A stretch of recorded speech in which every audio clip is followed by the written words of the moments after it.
to a scroll. This has to be one of the more humorous sections of an NES game, just the fact that you're a ninja flying on a scroll. Now during this part, the controls work rather well. You're not going to be able to use all your abilities. The only ability you'll be able to use is your charge-up ability to launch the Ring of Fire, that fire missile, straight out to attack these enemies.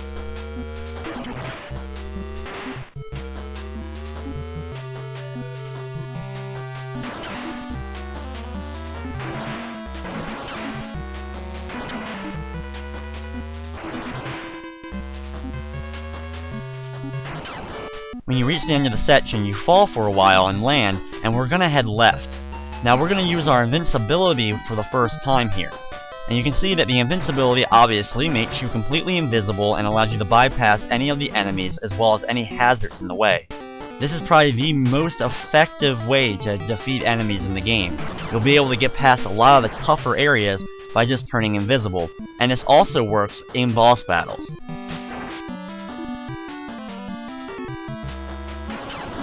When you make it all the way to the left, you'll find a note first, but then, just a little bit ways out, will be a wall that you can attack in order to enter a secret room that contains an upgrade to the power bar. Once we have that, we'll start heading back to the right, and stop by a room in order to free our first hostage of this stage.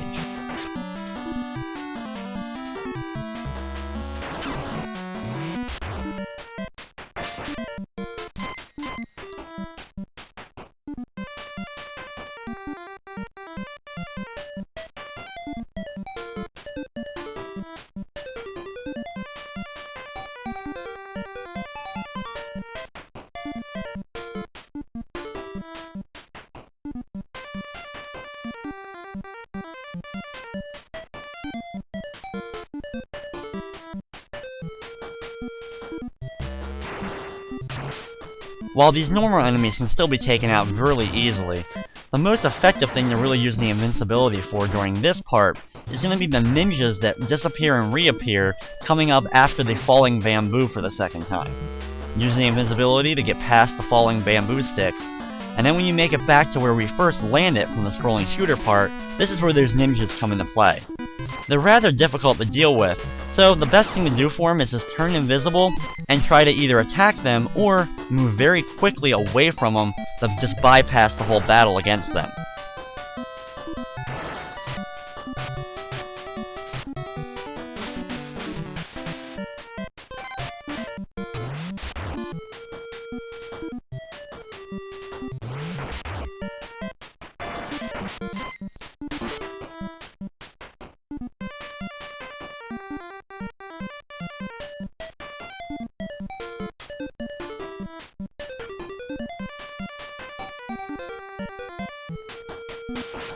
During this area, you can use your invisibility to your advantage by easily being able to bypass these enemies, but for the most part, they're the same enemies we dealt with in the first level and the easiest ones that are in the game. If you need to get health, stop by this room to pick up a little extra health after defeating the 3 enemies, and then continue on moving upwards up these pipes.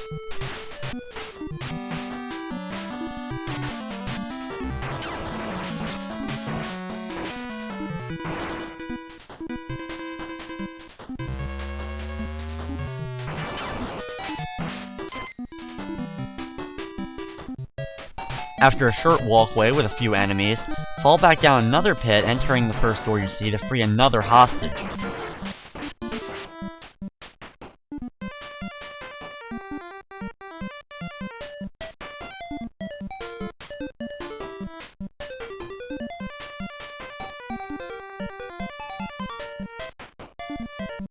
This hostage has no idea who we're looking for, but tells us that a note has been left for us in the next room.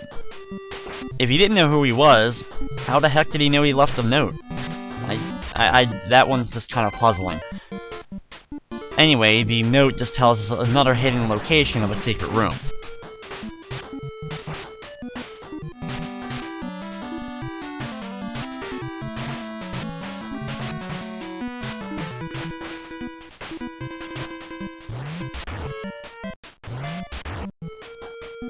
Once again, with these disappearing, reappearing ninjas, just use the invisibility to get past them and enter the door for the next boss battle. What happens in this room is you have 3 ninjas that stack up to form 4 totems.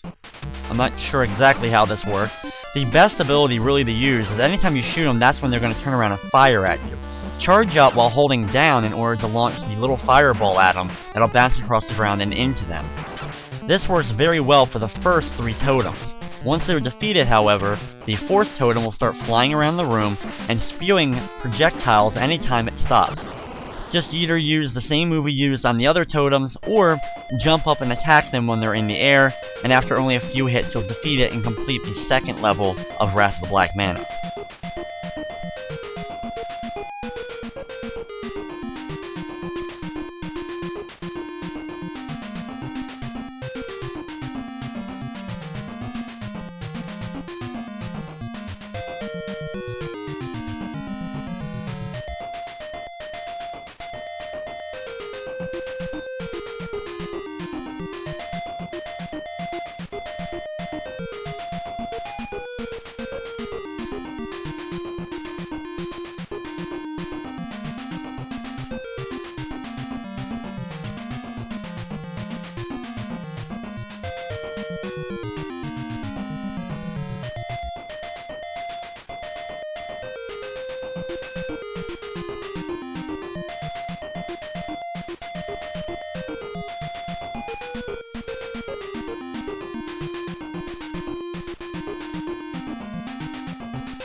Our 3rd level takes place in Rio de Janeiro, as I'm going to change one of my moves to the Firebomb ability, which will become in very handy.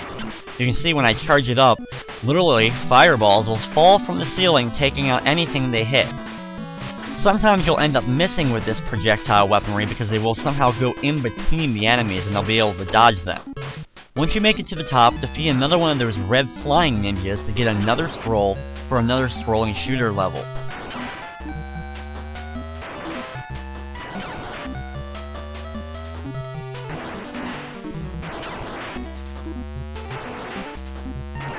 This scrolling part is just as easy as the first one, and the enemies will only fire at you if you're in their direct line of sight.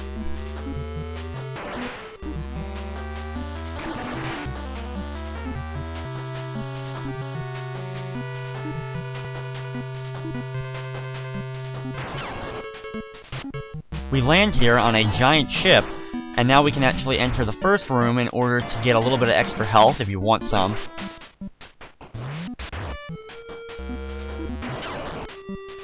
And then you want to bypass the 2nd room, turning invisible to bypass the ninjas.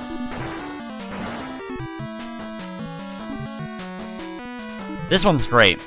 He'll tell you right there that he's like, alright, I'll talk. I'll tell you everything that you want to know. And then he says, I don't know anything, I swear. Well, that was really useful. I guess that was everything he knew.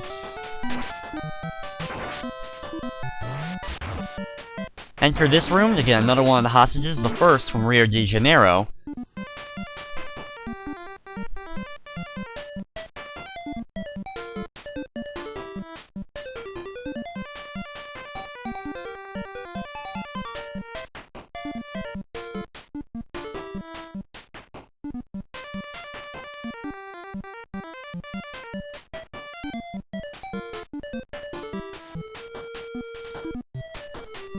If you want to go to the right and enter those secret rooms, you can, but it really won't lead to anything that we need to pick up at the moment. Over here, however, is another upgrade to the power bar. As you can see, my power bar is almost completely to the right side of the screen.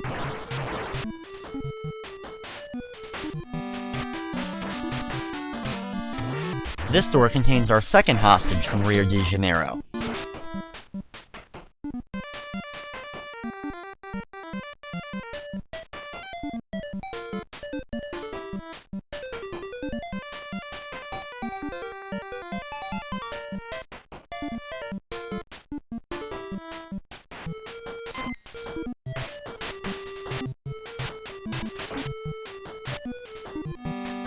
Continue making your way through, defeating the enemies, and enter the final door on the right to save the 3rd hostage.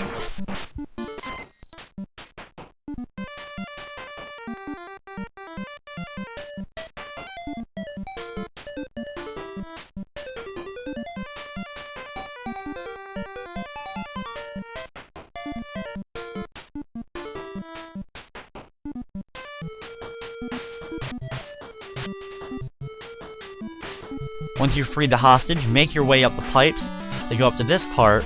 Once again, you want to use your invincibility to just pass these enemies rather easily. The quicker you move through, obviously the less damage they can potentially give you at all. Jump over the gap though and enter the right door in order to find a fourth hostage.